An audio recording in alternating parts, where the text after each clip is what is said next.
아빠, 수아가 또 왔어요. 대한 회장은 귀를 의심했어요. 이 아이가 성진을 아빠라고? 얘야, 혹시 잘못 온 거 아니니? 수아는 고개를 들어 대한 회장을 바라봤어요. 맑고 큰 눈이 인상적인 아이였죠. 서울 한복판의 높은 빌딩들 사이로 검은색 벤츠가 조용히 달리고 있었어요. 차 안에는 60대 중반의 남성이 창밖을 바라보며 깊은 생각에 잠겨 있었죠. 이 사람은 국내 최대 유통업체인 신성그룹 김대한 회장이었어요. 하지만 오늘만큼은 회장이 아닌 그저 아들을 잃은 아버지의 모습이었죠. 김대한, 그 이름 석자는 대한민국 재계에서 모르는 이가 없었어요. 성실과 냉철함, 독종이라 불리며 그룹을 키워낸 입지전적 인물. 하지만 그의 인생에서 가장 뼈아픈 실패는 단 하나뿐인 아들과의 관계였어요. 아들 김성진. 누구보다 똑똑하고 감수성 예민했던 아이. 하지만 대한 회장의 눈에는 늘 부족하다는 생각이 앞섰죠. 넌 내 아들이다. 대충 살아선 안 된다. 감정 같은 건 뒤로 밀어. 지금은 내가 커야 할 때야. 성진이 대학 시절 한밤중에 술에 취해 중얼거리던 말이 아직도 생생해요. 아버지는 나한테 단 한 번이라도 고생했다고 말해본 적 있어요. 그때 그는 아무 말도 하지 못했어요. 잘했다는 말은 성과를 낸 사람에게 주는 거라 생각했던 그는 그저 아들의 고백을 철없다 여기며 흘려보냈던 거예요. 아들이 좋아하던 음악, 그림, 그리고 그가 사랑하던 사람. 성진은 늘 예술을 좋아하는 아이였어요. 고등학교 땐 클래식 기타를 배우겠다며 작은 악기를 끌어안고 집에 들어온 적도 있었죠. 그때 김대한은 말없이 그 악기를 창고에 넣어버렸습니다. 시간 낭비다. 너는 회장이 될 사람이다. 대학에 들어간 뒤엔 미술 동아리 활동을 하겠다며 스케치북을 들고 다녔고 어느 날엔 몰래 방 안에서 조용히 피아노 곡을 틀어두고 있더군요. 그걸 들은 김대한은 문을 열고 단호히 말했어요. 너는 왜 항상 현실 도피만 하니? 아버지 자식이면 똑바로 살아. 감정에 매달리는 건 약한 사람들의 도피야.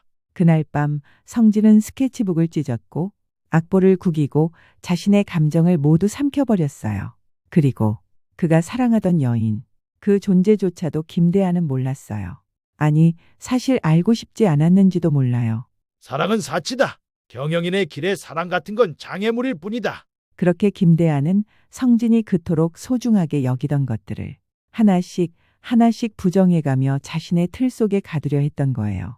그러다 결국 아들은 그 모든 걸 안고 갑작스럽게 세상을 떠났어요.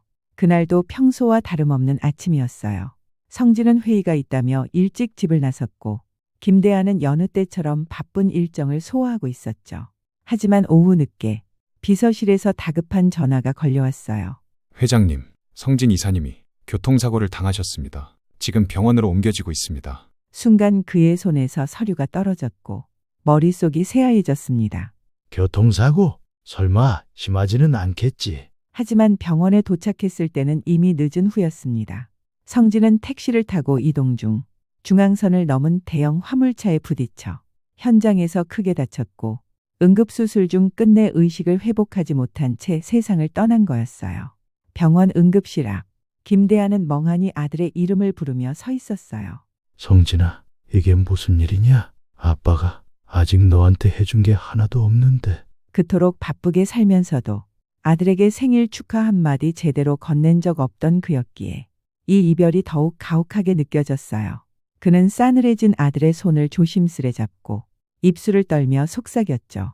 성진아, 이렇게 갑자기 떠날 줄 알았다면 아빠가 좀 더 말 걸 걸 그랬다. 그냥 내가 좋아하던 음악 이야기라도 그림 이야기라도. 아빠는 늘 바빴다. 힘들었다. 무거웠다. 근데 정작 내가 얼마나 외로웠는지는 아빠는 몰랐구나. 미안하다, 아들아. 내가 떠나고 나서야 깨닫는 아빠가 너무 한심하지. 그날 이후 매년 같은 날 김대한은 모든 일정을 비우고 이곳을 찾았어요. 성진의 무덤 앞에 조용히 무릎을 꿇고 미처 하지 못한 이야기들을 바람에 실어 놓듯 속삭이며 머물렀어요. 오늘은 김대한 회장의 외아들 김성진이 세상을 떠난 지 딱 2년이 되는 날이었어요. 유난히 맑고 쓸쓸한 가을 아침. 서울 외곽으로 향하는 검은 벤츠 안에는 정적만이 흘렀어요. 김대한은 창밖을 말없이 바라보며 긴 한숨을 내쉬었죠. 오늘만큼은 회장이 아닌 자식을 먼저 보낸 아버지로서의 하루였어요. 차가 목적지에 거의 다다랐을 무렵 그는 조용히 입을 열었어요. 이제 됐어. 여기서 혼자 걸어갈게. 운전기사는 놀란 얼굴로 고개를 돌렸어요. 회장님, 제가 모셔다 드릴게요. 길이 좀 멀어요. 하지만 대안은 고개를 천천히 저었습니다. 아니야. 오늘만큼은 혼자 가고 싶네. 차에서 내린 그는 자신의 손에 들려있던 하얀 국화꽃을 조심스레 내려다보았어요. 하얀 꽃잎 사이로 맺힌 이슬방울이 마치 누군가의 눈물처럼 보여 순간 목이 메는 듯했죠. 그는 매년 이맘때면 모든 일정을 취소하고 이렇게 아들의 곁을 찾았어요. 아무도 모르게 조용히 말없이 바람 부는 언덕길을 따라 그는 오늘도 다시 걸어가고 있었어요. 그의 발걸음은 느렸지만 그만큼 절절한 그리움이 담겨 있었어요. 서울 근교의 조용한 공원묘지. 잎이 반쯤 떨어진 나무들이 바람에 흔들리며 잔잔한 소리를 내고 있었어요. 김대한 회장은 익숙한 길을 따라 천천히 무겁게 걸음을 옮겼어요. 바닥에 떨어진 낙엽이 발끝에 스쳤지만 그는 아무런 소리도 감정도 없이 그저 앞으로 나아갔죠. 아들의 이름이 새겨진 묘비가 눈에 들어오자 그는 한동안 그 자리에 가만히 서 있었어요. 마치 걸음을 멈추면 모든 기억이 한꺼번에 쏟아질까 두려운 듯이요. 조심스레 무릎을 꿇으며 손에 들고 온 국화꽃을 내려놓았어요. 떨리는 손끝이 그 꽃 한 송이에 온 마음을 실은 듯했죠. 성진아, 아빠가 또 왔다. 그의 목소리는 바람에 실려 공허하게 퍼져나갔고 묘비 앞에서 그는 말없이 눈을 감았어요. 짧은 침묵 그리고 오랜 후에 그건 이제 기도인지 사과인지조차 구분되지 않는 시간이었어요. 그런데 그때였어요. 어디선가 또르르 또르르 낮은 돌길을 따라 누군가 다가오는 소리가 들렸어요. 처음엔 바람 소리인 줄 알았지만 그 발걸음에는 분명히 리듬과 방향이 있었죠. 고개를 돌린 대한 회장은 자신도 모르게 눈을 크게 떴어요. 작은 체구의 여자아이, 10살쯤 되어 보이는 아이가 조그마한 꽃다발을 손에 꼭 쥔 채 그가 무릎 꿇은 그 무덤 앞으로 똑바로 걸어오고 있었던 거예요. 아이의 얼굴은 수수했지만 맑고 동그란 눈이 인상 깊었어요. 마치 그 눈 속에 본 적 없는 진실이 담겨 있는 것만 같았어요. 아이는 아무 말 없이 무덤 앞에 다가서더니 작은 손으로 꽃을 내려놓고 작은 목소리로 이렇게 말했어요. 아빠, 수아가 또 왔어요. 그 말 한마디에 대한 회장의 온몸이 얼어붙었어요. 세상이 잠시 정지된 것처럼 그는 숨조차 쉴 수 없었어요. 아빠라고? 지금 뭐라고 했니? 그는 눈앞의 아이를 믿을 수 없다는 듯 바라보았죠. 그리고 머릿속에 스쳐 지나가는 수많은 생각들. 이 아이는 누구지? 왜 여기 있는 거지? 설마 성진이? 대한 회장은 귀를 의심했어요. 아빠, 수아가 또 왔어요. 그 한마디가 그의 귓가에 맴돌며 온몸에 전율이 일었어요. 그는 천천히 아이를 바라보며 말을 꺼냈죠. 얘야, 혹시 잘못 온 거 아니니? 여긴 그런 곳이 아닌데. 그러자 아이가 고개를 들었어요. 조금도 망설임 없이 아주 또렷한 목소리로 말했어요. 아니에요. 여기가 우리 아빠 무덤 맞아요. 김성진 아빠요. 그 순간 대한 회장의 심장이 쿵 내려앉았어요. 뒷덜미에서부터 식은땀이 흐르기 시작했죠. 지금 뭐라고 했니? 김성진 아빠, 아빠라고? 그는 마른 입술을 달싹이며 조심스럽게 물었어요. 너는 누구니? 아이는 밝고 천진한 얼굴로 대답했어요. 저는 수아요. 김수아예요. 성진 아빠 딸이에요. 그 말에 김대한의 머릿속은 새하얗게 변했어요. 소리가 사라지고 바람도 멈춘 듯했죠. 딸이라고? 성진에게 딸이 있었다고? 어떻게? 왜 나는 아무것도 몰랐던 거지? 그는 그 자리에 얼어붙은 듯 서 있었어요. 눈앞에 작은 생명체가 자신의 손녀라는 사실을 도저히 믿을 수 없었어요. 그리고 그보다 더 무서웠던 건 그 누구도 심지어 성진조차 이 진실을 한 번도 말해주지 않았다는 사실이었어요. 수아는 아무것도 모르는 얼굴로 천진난만하게 말을 이어갔어요. 아저씨는 누구세요? 우리 아빠랑 친하셨어요? 그 짧은 질문에 김대한은 한순간 입이 붙어버린 듯 아무 말도 할 수 없었어요. 그 어떤 단어도 쉽게 꺼낼 수 없었죠. 나는 내 할아버지란다. 그 말을 목 끝까지 삼켰어요. 한참을 머뭇거리던 끝에 겨우 입을 뗐어요. 나는 성진이를 아는 사람이야. 그러자 수아는 눈을 반짝이며 물었어요. 아, 그럼 아빠 친구세요? 근데 아빠가 친구는 별로 없다고 했는데? 대한 회장은 눈을 깜빡였어요. 친구가 없다고? 수아는 고개를 끄덕이며 아주 평범한 듯 말했어요. 네. 아빠는 항상 혼자였어요. 그래서 수아랑 엄마만 있으면 된다고 했어요. 수아가 내 전부야 라고 맨날 말했어요. 그 말에 김대한은 한동안 아무 말도 할 수 없었어요. 그가 알고 있던 성진은 늘 조용했지만 그래도 친구들과 잘 지내는 줄 알았고 회장으로서 아들에게 해줄 수 있는 모든 환경을 마련해줬다고 믿었는데 그 애는 그렇게 외롭게 살고 있었던 거냐? 눈앞이 흐릿해지기 시작했어요. 감정이 북받쳤지만 눈물은 끝끝내 떨어지지 않았어요. 그는 그제야 조금씩 깨닫기 시작했어요.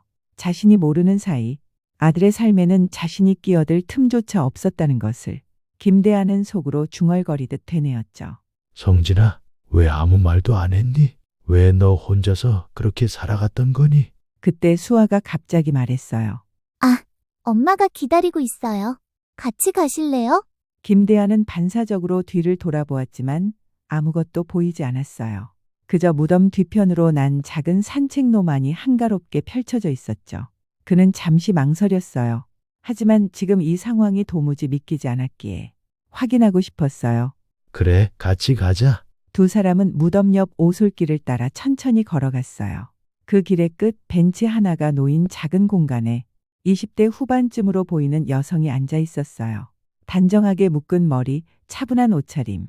아주 평범해 보이는 여인이었지만 어딘가 깊은 슬픔이 감도는 얼굴이었죠.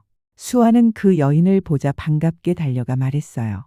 엄마, 아빠 친구분이래요. 여성은 수아를 향해 조용히 미소를 지으며 눈길을 옮겼어요. 그리고 그 눈길이 김대한에게 닿는 순간 그녀의 표정이 놀라움으로 굳어졌어요. 혹시 김대한 회장님이신가요? 김대한은 그제야 제대로 여인의 얼굴을 바라보았어요. 그녀는 누군가를 떠올리는 듯 조심스럽고도 단단한 눈빛을 하고 있었죠. 어떻게 절 아시죠? 여성은 고개를 조심스레 숙이며 대답했어요. 성진 오빠가 예전에 사진을 보여준 적이 있어요. 오빠, 그 단어가 낯설게 들렸습니다. 자신의 아들을 오빠라고 부르는 이 여인의 입에서 처음 듣는 말들이 계속 이어졌습니다. 여성은 입술을 살짝 깨물며 다시 고개를 숙였어요. 죄송해요. 제가 먼저 인사드렸어야 했는데. 저는 이지은이라고 합니다. 수아의 엄마이자 성진 씨의 아내입니다. 그 순간 대한 회장의 가슴 안에서 복잡하게 얽혀있던 감정들이 조용히 그러나 무겁게 밀려오기 시작했어요. 지은은 잠시 숨을 고르더니 조심스럽게 입을 열었어요. 그녀의 목소리는 조용했지만 한마디 한마디가 무게를 담고 있었어요. 성진 오빠와 저는 대학 동기였어요. 처음엔 그냥 과제 파트너였는데 시간이 지나면서 자연스럽게 가까워졌어요. 김대한은 조용히 그녀를 바라봤어요. 그녀의 눈동자에 맺힌 망설임과 미안함이 읽혔어요. 그런데 오빠는 항상 회장님을 부담스러워했어요. 부담스러워. 대한은 되묻는 듯한 목소리로 중얼거렸죠. 그 단어가 낯설고 동시에 익숙하게 가슴을 찔렀어요. 지은은 고개를 끄덕이며 말을 이었어요. 오빠는요, 회장님께서 자신에게 너무 많은 걸 기대한다고 생각했어요. 단 한 번도 실망시켜선 안 된다는 압박감에 늘 스스로를 다그쳤어요. 그래서 사랑하는 사람이 생겨도 감히 회장님께 말씀드릴 수 없다고 했어요. 김대한의 입가가 떨렸어요. 자신도 모르게 깊은 한숨이 새어나왔죠. 그래서 그 애가 나한테 아무 말도 하지 않은 거였구나. 그의 목소리는 낮았지만 그 안엔 쓰라림이 가득 담겨 있었어요. 지은은 잠시 말을 멈추고 고개를 숙였어요. 그리고 손을 꼭 잡은 채 마치 마음을 다잡듯 다시 입을 열었어요. 수아가 태어났을 때도 오빠는 정말 많이 고민했어요. 회장님께 말씀드리고 싶다고, 딸을 보여드리고 싶다고 그랬어요. 하지만 저는 솔직히 너무 무서웠어요. 김대한이 조용히 물었죠. 무서웠다고? 지은은 차분하지만 슬픈 미소를 지었어요. 제가 너무 평범한 사람이잖아요. 집안도 배경도 가진 것도 없고 그냥 평범한 대학생이었어요. 회장님 같은 분이 저 같은 여자를 며느리로 받아주실 리 없다고 생각했어요. 성진 오빠가 괜히 더 힘들어질까봐. 그래서 말 못했어요. 그녀의 목소리는 점점 떨려왔고 말 끝에는 거의 들리지 않을 정도의 한숨이 섞여 있었어요. 김대한은 그 자리에 앉은 채 차마 눈을 마주치지 못한 채 고개를 숙였어요. 지금 이 순간 그는 회장이 아니라 성진의 아버지로서 그 모든 말이 심장을 후벼 파는 듯이 아프게 다가오고 있었죠. 대한 회장은 깊은 한숨을 쉬었어요. 제가 그렇게 무서운 아버지였나요? 지은은 눈물을 글썽이며 대답했어요. 성진 오빠는 회장님을 정말 존경했어요. 하지만 동시에 실망시킬까봐 너무 무서워했어요. 실망? 회장님은 항상 완벽한 후계자를 원하셨잖아요. 오빠는 자신이 사랑에 빠지고 평범한 여자와 결혼하고 아이를 가진다는 게 회장님의 계획에 맞지 않을까봐. 대한 회장은 자신이 얼마나 차가운 아버지였는지 깨달았어요. 그때 수아가 천진하게 물어봤어요. 아저씨, 왜 울어요? 대한 회장은 눈물이 흘렀는지도 몰랐어요. 아니야, 수아야. 그냥 바람이 불어서. 아저씨도 아빠를 그리워해요? 그래, 많이 그리워해. 수아는 갑자기 대한 회장의 손을 잡았어요. 그럼 우리 같이 그리워해요. 수아도 아빠가 너무 보고 싶거든요. 대한 회장은 수아의 작은 손을 보며 마음이 따뜻해졌어요. 며칠 후 김대한은 혼자 집무실에 앉아 긴 시간 창밖을 바라보고 있었어요. 수아의 얼굴이 계속 떠올랐어요. 또랑또랑한 눈망울, 아무것도 모르는 듯한 순수한 말투, 그리고 그 무덤 앞에서 아빠를 부르던 그 맑은 목소리. 그 아이는 지금 어떻게 살고 있을까? 그는 결국 비서에게 조용히 지시를 내렸어요. 그 아이와 그 어머니, 지은 씨 말이야. 어떻게 살고 있는지 조용히 좀 알아봐줘. 며칠 뒤 보고서가 그의 책상 위에 올려져 있어요. 김대한은 천천히 그러나 무겁게 페이지를 넘겼어요. 그리고 그 안에 적힌 내용은 그가 상상한 것보다 훨씬 더 아프고 미안한 현실이었어요. 이지은, 성진의 아내, 수아의 엄마. 그녀는 서울 외곽의 작은 빌라에서 아르바이트를 전전하며 딸을 키우고 있었어요. 현재는 동네 작은 카페에서 시간제로 일하며 성진이 생전에 들어둔 소에게 생명보험금으로 가까스로 생활을 이어가고 있었죠. 보육비, 월세, 공과금, 병원비. 그 모든 무게를 혼자 감당하고 있었어요. 수아 역시 또래 아이들처럼 학원을 다니지도 못했고 새 옷을 사 입는 일은 특별한 날에만 허락된 사치였어요. 하지만 그 모든 상황 속에서도 수아는 늘 엄마 앞에선 밝게 웃었대요. 엄마, 나 학원 안 다녀도 괜찮아. 우리 그냥 둘이서 책 보자. 그리고 새 옷은 필요 없어. 작년 거 아직도 예쁘잖아. 김대한은 보고서를 덮으며 깊은 숨을 내쉬었어요. 가슴 한가운데에 커다란 바위덩이가 내려앉는 기분이었죠. 내 손녀가 그렇게 살고 있었다고? 그는 잠시 눈을 감았어요. 그리고 그 어두운 눈꺼풀 너머로 아들의 어린 시절과 수아의 얼굴이 교차하듯 떠올랐어요. 그는 자신도 모르게 중얼거렸어요. 성진아, 또 한 번 내 삶을 내가 외면한 거구나. 대한 회장은 우연을 가장해서 지은이 일하는 카페를 찾아갔어요. 어머, 회장님, 어떻게 여기에? 그냥 커피 한 잔 하러 왔어요. 지은은 당황하며 커피를 준비했어요. 손이 떨려서 컵을 제대로 잡지 못할 정도였죠. 지은 씨, 앉아서 이야기 좀 할까요? 아직 일하는 시간이라. 사장님께 양해를 구했어요. 대한 회장은 조심스럽게 말을 꺼냈어요. 저 수아를 도와주고 싶어요. 지은은 깜짝 놀랐어요. 회장님, 저희는 괜찮아요. 괜찮지 않아요? 수아는 제 손녀잖아요. 지은은 놀란 듯 김대한을 바라봤어요. 그리고 천천히 고개를 저었어요. 죄송해요, 회장님. 저희는 정말 괜찮습니다. 김대한의 이마에 주름이 깊어졌어요. 왜요? 수아를 위해서라도 더 나은 환경에서 자라야 하지 않겠습니까? 지은의 표정이 단단해졌습니다. 그녀는 한숨을 짧게 내쉬며 조용히 말했어요. 성진 오빠는 회장님께 의존하지 않고 살고 싶어 했어요. 그게 오빠의 작은 자존심이자 저희가 지키고자 했던 마지막 약속이었어요. 저는 그 뜻을 저버리고 싶지 않아요. 그 말에 김대한은 말문이 막혔습니다. 도와주고 싶은데 거절당한 것보다 아들이 생전에 어떤 마음을 품고 있었는지를 듣는 게 더 큰 충격이었죠. 하지만 수아가 고생하고 있지 않소? 책가방 하나, 새 신발 한 켤레? 그런 것도 마음 편히 사주지 못하면서 그게 과연 행복입니까? 지은은 눈을 깜빡이며 고개를 끄덕였어요. 그리고 아주 또렷한 목소리로 말했어요. 수아는 행복해요. 비록 가난하지만 매일 엄마 품에서 자고 매일 아빠 이야기를 들으며 웃고 자라요. 사랑받으며 자라는 아이는 무엇보다 강합니다. 그래서 대한 회장은 몰래 도와주기 시작했어요. 수아가 다니는 학교의 익명으로 장학금을 기부했어요. 지은이 일하는 카페 사장에게 이야기해서 월급을 올려주려고 했고요. 또한 수아가 좋아할 만한 책들을 도서관에 기증하기도 했어요. 수아가 그 책들을 빌려 읽는 모습을 몰래 지켜보기도 했죠. 하지만 이런 식으로는 한계가 있었어요. 몇 달 후 수아의 10번째 생일이 다가왔어요. 대한 회장은 선물을 준비했지만 직접 줄 수는 없었죠. 그런데 생일 당일 수아가 혼자 아빠 무덤을 찾아왔어요. 아빠, 오늘 수아 생일이야.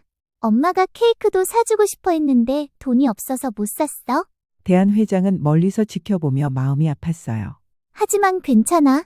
수아는 엄마랑 아빠가 있으니까 행복해. 그때 수아가 갑자기 뒤를 돌아봤어요. 아, 아저씨. 또 만났네요.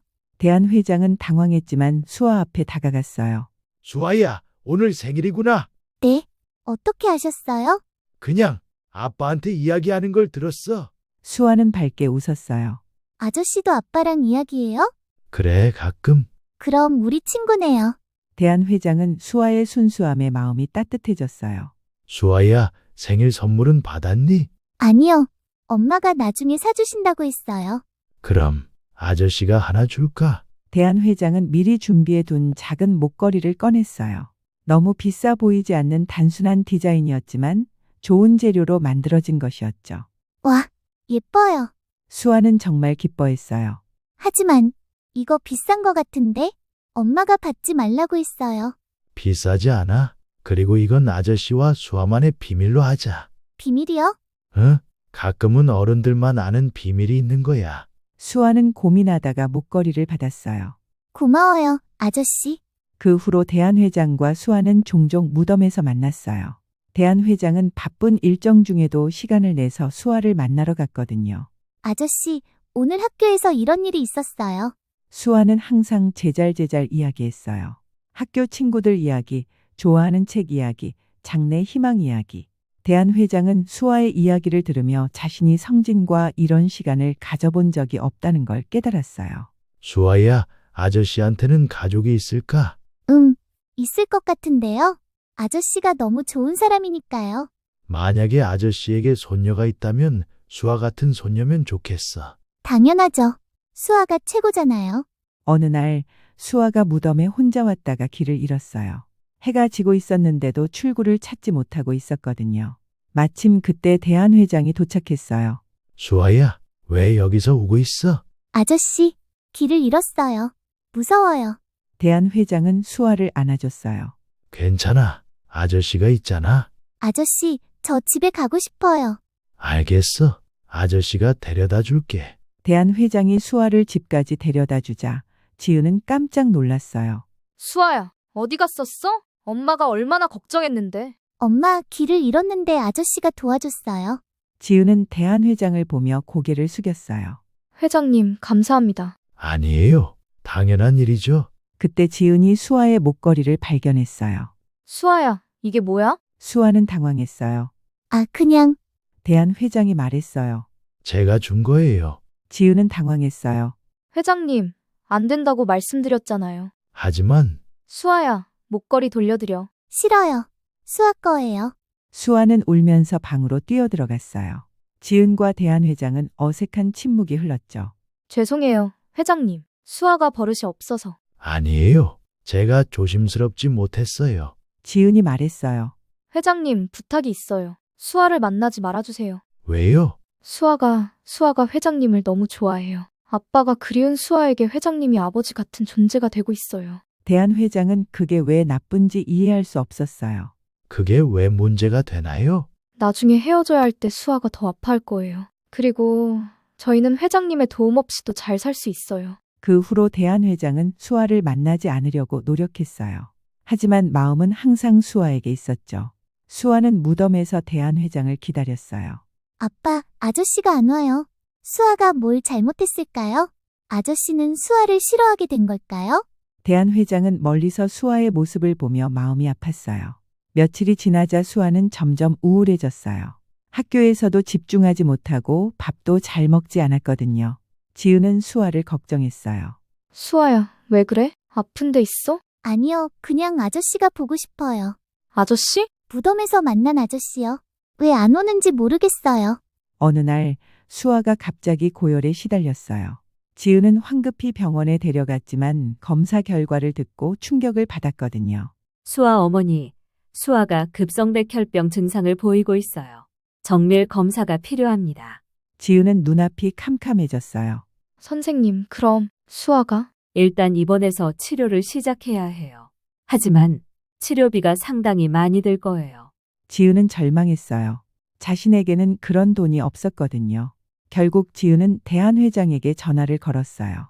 회장님, 도와주세요. 지은 씨, 무슨 일이에요? 수아가 아파요. 대한 회장은 즉시 병원으로 달려갔어요. 병원에 도착한 대한 회장은 침대에 누워있는 수아를 보며 눈물을 흘렸어요. 수아야. 수아는 약한 목소리로 말했어요. 아저씨, 왔어요? 그래, 수아야. 아저씨가 왔어. 아저씨, 수아가 아픈가 봐요. 엄마가 울어요. 대한 회장은 수아의 손을 잡았어요. 괜찮아. 수아는 곧 나을 거야. 정말이요? 정말이야. 아저씨가 약속할게. 대한 회장은 즉시 최고의 의료진을 구성했어요. 국내 최고의 소아혈액 종양과 교수들이 수아의 치료를 맡게 되었죠. 지은은 고마우면서도 미안했어요. 회장님, 정말 감사해요. 하지만 이 치료비는. 걱정하지 마세요. 수아는 제 손녀잖아요. 하지만 지은 씨, 이제 제발 저를 받아주세요. 수아를 위해서라도요. 치료가 시작되자 대한 회장은 매일 병원에 왔어요. 수아와 함께 시간을 보내며 용기를 북돋아 주었죠. 아저씨, 주사가 아파요. 괜찮아. 수아는 용감한 아이니까. 아저씨는 수아가 아플 때 왜 와주세요? 대한 회장은 잠시 망설이다가 말했어요. 수아야, 사실 아저씨는... 네? 아저씨는 수아의 할아버지야. 수아는 깜짝 놀랐어요. 할아버지요? 그래, 성진 아빠의 아빠가 아저씨야. 수아는 한참 생각하더니 말했어요. 그럼 수아에게 할아버지가 있었던 거예요? 그래, 왜 지금까지 말 안 해주셨어요? 대한 회장은 솔직하게 대답했어요. 할아버지가 바보였어. 성진 아빠한테도 수아한테도 좋은 아빠, 좋은 할아버지가 못 되었어. 수아는 대한 회장의 손을 잡았어요. 괜찮아요, 할아버지. 이제부터 잘하면 되잖아요. 수아의 치료는 다행히 성공적이었습니다. 몇 달간의 항암 치료 끝에 작고 연약했던 몸은 조금씩 생기를 되찾았죠. 퇴원하는 날, 병원 앞에서 수아가 환하게 웃으며 말했습니다. 할아버지, 이제 우리 집에서 같이 살 수 있어요? 그 웃음에 대한 회장은 오래도록 마음이 아려왔어요. 그는 지은을 조용히 불러 말했죠. 지은 씨, 이젠 우리 집에서 함께 사는 게 어떻겠어? 지은은 잠시 그 자리에 멈춰섰어요. 그 말은 따뜻했지만 그녀의 표정 어딘가엔 설명할 수 없는 어둠이 드리워져 있었어요. 그녀는 아주 짧은 침묵 끝에 조용히 입을 열었어요. 회장님은 성진 오빠가 왜 죽었는지 정말 모르시나요? 김대하는 놀란 얼굴로 되물었죠. 교통사고 아니었습니까? 그 말에 지은은 눈빛이 차갑게 식었습니다. 이전의 상냥함은 모두 사라지고 목소리엔 분노와 서늘한 진심이 섞여 있었습니다. 정말 그렇게 믿으세요? 그날 밤 성진 오빠는 회장님 밑에 있는 누군가와 통화 중이었어요. 그리고 그 통화를 마지막으로 오빠는 다시 돌아오지 않았어요. 대하는 말을 잃었습니다. 머릿속이 새하얘졌고 지은은 그 틈을 놓치지 않고 다시 말을 이어갔습니다. 저 이제까지 조용히 있었던 이유요? 수아 때문이었어요. 하지만 오빠의 죽음, 저는 절대 그대로 넘기지 않을 겁니다. 회장님이 정말 몰랐다면 이 기회에 제대로 보세요. 당신 아들의 마지막이 얼마나 잔인했는지. 결국 김대한 회장은 결심했어요. 아들 성진의 죽음 다시 들여다보기로요. 자신의 비서실장에게 조용히 지시했죠. 박 이사, 2년 전 성진이 사고 말이야. 다시 조사 좀 해봐요. 박 이사는 난처한 표정을 지었어요. 회장님, 그건 이미 경찰에서도 종결된 사건인데요. 김대하는 고개를 돌려 단호하게 말했어요. 난 끝났다고 생각하지 않아요. 그러니까 다시 해보자고요. 며칠 후 박 이사는 두꺼운 봉투를 들고 들어왔어요. 보고서의 첫 장을 넘기자마자 김대한의 표정은 굳기 시작했죠. 회장님, 이건 단순한 사고 같지 않아요. 무슨 말이에요? 박 이사는 조심스럽게 말했어요. 첫째, 사고 차량에 블랙박스가 분실됐습니다.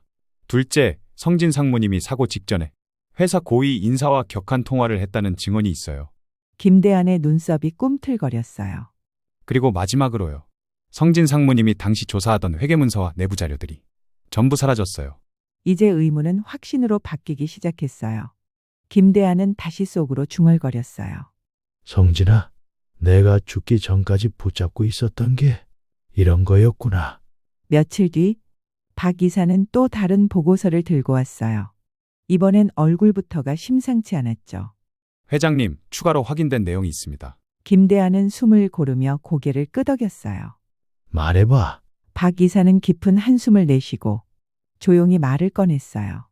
성진 상무님이 사고 당일 마지막으로 보고 있었던 건 신성그룹 내부의 비자금 조성 의혹이었어요. 대한 회장의 눈이 크게 흔들렸어요. 뭐라고? 그리고 그 비자금과 관련된 인물들 대부분이 현재 이사회의 핵심 멤버들이에요. 그 순간 김대한은 마치 심장이 조여오는 듯한 충격을 받았어요. 그럼 성진이가 그걸 밝히려다가 박 이사는 고개를 아주 천천히 끄덕였어요. 네, 제거당했을 가능성이 높습니다. 그 말에 회장은 의자에 깊이 기대며 두 눈을 감았어요. 모든 게 무너지는 기분이었죠. 믿었던 동료들, 함께 회사를 일군 사람들, 그리고 그 사이에서 아들을 잃은 아버지의 무력함. 그날 밤 김대한 회장은 도저히 마음을 진정시킬 수 없었어요. 생각하면 할수록 그 모든 퍼즐 조각들이 하나의 방향으로 맞춰지고 있었거든요. 그는 결국 지은을 찾아갔어요. 말없이 현관 앞에 서 있다가 조용히 문을 두드렸죠. 지은이 문을 열자 그의 얼굴은 너무도 복잡한 감정으로 가득했어요. 지은 씨, 당신 이미 알고 있었죠? 지은은 말없이 고개를 떨군 채 한참 동안 침묵했어요. 그리고 마침내 입을 열었어요. 네, 알고 있었어요. 그럼 왜 말하지 않았나요? 지은은 눈을 들었고 그 눈빛은 너무 오랜 시간 누군가를 경계한 사람의 것이었어요. 처음엔 회장님도 그들과 한패일 수 있다고 생각했어요. 회장님의 손에까지 피가 묻어 있을까봐 두려웠어요. 그녀는 말없이 작은 서랍을 열었어요.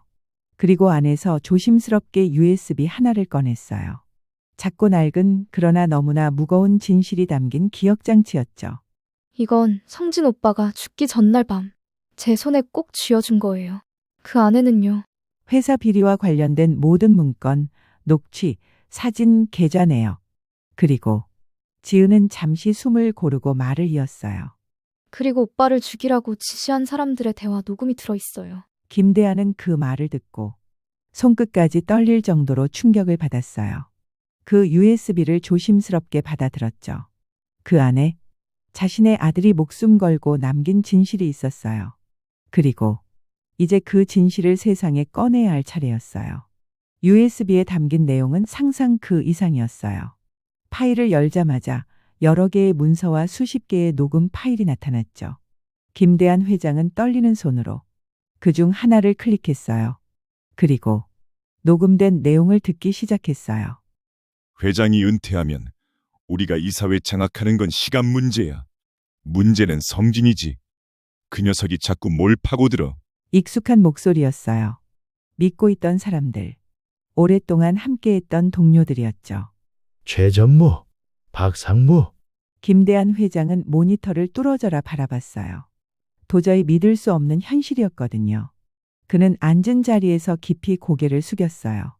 숨이 막힐 정도로 가슴이 아팠어요. 왜 그 사람들이? 지은은 조용히 앉아 있었지만 그 눈빛은 이미 모든 걸 알고 있었던 사람이었어요. 회장님이 은퇴하시면 그들이 회사를 차지할 계획이었어요. 하지만 성진 오빠가 그들의 비리를 먼저 알아버렸어요. 그래서 그들은 오빠를 없애기로 한 거예요. 김대한의 입술이 떨리기 시작했어요. 그리고 말없이 책상 가장자리를 움켜쥐었죠. 그럼 성진이는 날 지키려고. 지은은 조용히 고개를 끄덕였어요. 네, 성진 오빠는 끝까지 회장님 편이었어요. 회장님 이름이 더럽혀지지 않게 그걸 지키려다가 죽은 거예요. USB의 진실이 드러난 이후 김대한 회장은 분노를 억누를 수 없었어요. 평생을 함께해온 부하들, 가장 가까운 사람들이 자신의 아들을 죽인 배신자들이었다는 사실에 그의 두 눈은 떨릴 정도로 흔들렸어요. 내가 내가 그 사람들을 믿었어요. 그 순간 지은이 조용히 물었어요. 회장님, 이제 함께 하실 건가요? 성진 오빠의 복수를. 대한 회장은 고개를 들었고 그 눈엔 분노가 아니라 결심이 담겨 있었어요. 당연하죠. 내 아들을 죽인 놈들을 그 누구도 그냥 두지 않을 거예요. 지은은 긴장된 얼굴로 경고했어요. 하지만 조심하셔야 해요.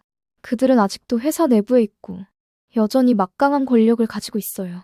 그 말이 채 끝나기도 전에 작은 목소리가 방 안을 울렸어요. 수아였어요. 할아버지, 나쁜 사람들 꼭 혼내주세요. 그 말에 김대한은 잠시 말을 잃었어요. 그리고는 무릎을 꿇고 수아의 손을 꼭 잡았어요. 그래, 수아야. 할아버지가 반드시 내 아빠의 원수를 갚아줄게. 그 다음날 아침부터 김대한 회장과 지은의 복수는 조용히 그러나 치밀하게 시작됐어요. 먼저 대한은 자신의 직속으로 비밀 조사팀을 구성했어요. 단 한 명도 외부에 새지 않게 믿을 수 있는 사람들만 모았죠. 이 USB에 담긴 내용이 전부 사실인지, 그리고 누가 이 일에 연루돼 있는지 철저히 조사해. 네, 회장님. 모든 기록과 인물 동선을 다시 추적하겠습니다. 대한 회장은 처음으로 아들을 회사 후계자가 아니라 자신의 믿음으로 받아들이기 시작했어요. 한편 지은은 자신만의 방식으로 움직였어요. 그동안 조용히 모아두었던 비자금 계좌 내역, 가짜 법인 서류, 내부 녹취 파일, 그 모든 자료를 언론사에 전달했어요.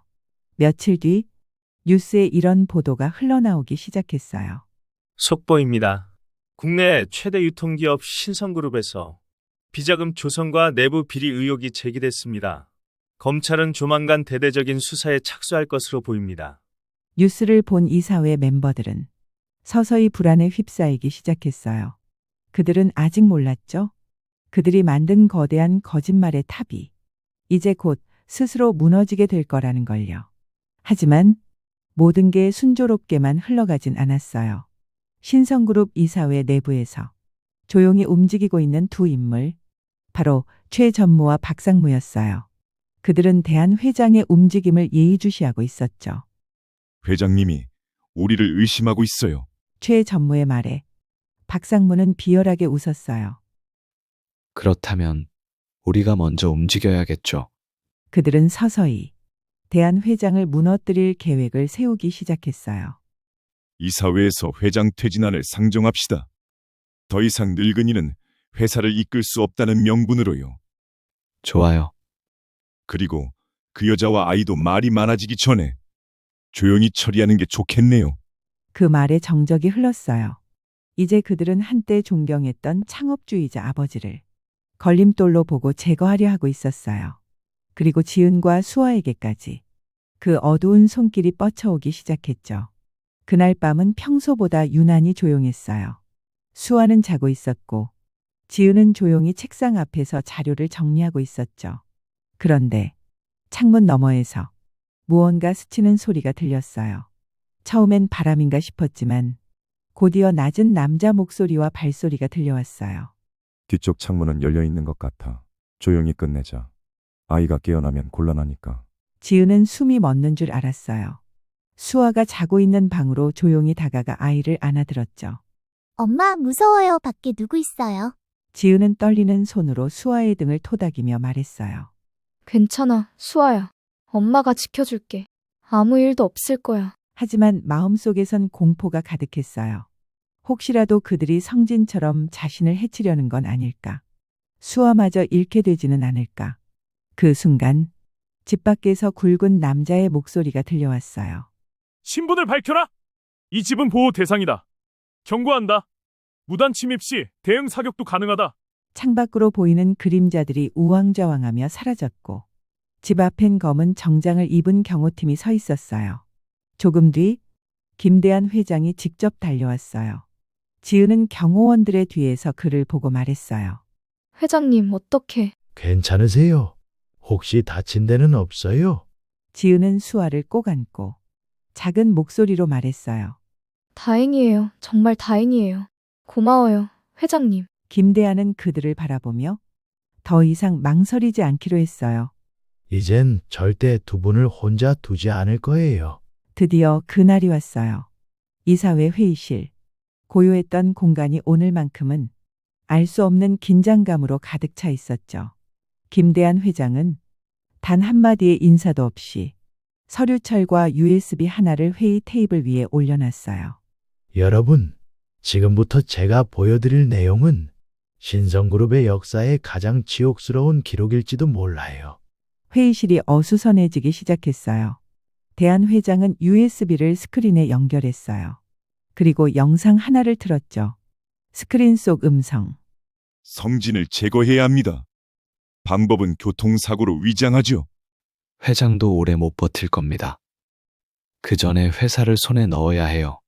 목소리는 분명했어요. 최 전무 그리고 박상무의 목소리였죠. 회의실은 숨 막히는 정적에 휩싸였어요. 이게 진짜입니까? 믿을 수가 없어요. 그중 한 이사가 중얼거렸고 다른 사람들은 입을 틀어막은 채 서로를 바라봤어요. 최 전무와 박상무의 얼굴은 종이장처럼 하얗게 질려 있었어요. 이건 조작이에요. 회장님, 이건. 하지만 그 누구도 그 말을 믿지 않았어요. 수많은 증거와 녹취 파일, 자금 흐름이 모두 정리돼 있었거든요. 김대한 회장은 조용히 마무리했어요. 여러분, 저 김대한은 이제야 제 아들이 왜 죽었는지 알게 됐어요. 그리고 이 회사가 얼마나 썩어 있었는지도요. 지금부터 모든 자료는 검찰에 제출될 예정입니다. 책임져야 할 사람은 반드시 책임지게 될 거예요. 그날 오후 최 전무와 박상무는 각자의 사무실에서 긴급 체포됐어요. 수갑이 채워질 때까지 그들은 아무런 말도 하지 못했죠. 김성진 상무 살인교사 혐의로 긴급 체포합니다. 경찰이 들이밀은 체포영장을 본 순간 두 사람의 얼굴은 일그러졌어요. 회장님, 제발 도와주십시오. 오해입니다. 정말이에요. 하지만 김대한은 그들을 단 한 번도 바라보지 않았어요. 천천히 그러나 단호한 목소리로 말했죠. 내 아들을 죽인 놈들을 내가 왜 도와줘야 하지? 그 짧은 한마디에 수십 년 동료였던 그들은 그 어떤 말도 잊지 못했어요. 전국이 지켜보는 가운데 김대한 회장이 기자회견장에 섰어요. 수십 개의 마이크와 카메라가 그의 얼굴을 향해 있었죠. 그의 양옆엔 지은과 수아가 조용히 서 있었어요. 두 사람의 존재는 대한 회장이 오늘 이 자리에 서게 된 이유였죠. 그는 잠시 말을 멈추고 천천히 말을 이었어요. 제 아들 김성진은 회사를 지키기 위해 목숨을 잃었습니다. 그리고 오늘 그 진실이 세상에 밝혀졌습니다. 카메라 셔터 소리가 연신 터졌고 기자들은 숨을 죽인 채 그의 말을 들었어요. 그리고 저에게는 소중한 손녀와 며느리가 있습니다. 이들이 없었다면 저는 진실을 외면한 채 평생 후회 속에 살았을지도 몰라요. 지은은 고개를 숙였고 수아는 대한 회장의 손을 꼭 잡았어요. 그 따뜻한 손길에 기자들의 눈시울도 붉어졌죠. 질문이 쏟아졌어요. 회장님, 앞으로 어떤 계획이 있으신가요? 김대한은 미소를 지으며 말했어요. 이제 저는 제가 놓쳤던 가족과 함께 살아가려 합니다. 그리고 성진이가 생전에 꿈꾸었던 깨끗하고 정직한 회사를 남은 생을 걸고 만들어갈 생각입니다. 그 말은 단순한 회견이 아닌 약속이었어요. 김대한의 삶에서 가장 중요한 선언이자 남은 시간에 대한 다짐이었죠. 1년 후 서울 근교의 공원묘지. 오늘도 김대한 회장, 지은 그리고 수아는 성진의 무덤을 찾았어요. 하얀 국화꽃 한 송이씩을 들고 세 사람은 고요히 무덤 앞에 섰죠. 수아가 환하게 웃으며 말했어요. 아빠, 수아예요. 할아버지랑 엄마랑 같이 왔어요. 아빠가 지키고 싶었던 회사. 할아버지가 정말 멋지게 바꿔가고 있어요. 지은은 살짝 눈시울을 붉히며 조용히 손을 모았어요. 성진 오빠, 우리 이제 잘 지내고 있어요. 걱정하지 마요. 대한 회장은 무덤을 천천히 쓰다듬으며 낮은 목소리로 말했어요. 아들아, 이제야 조금 내가 왜 그토록 외로웠는지 알 것 같구나. 하지만 너의 딸은 절대 그렇게 혼자 두지 않을 거야.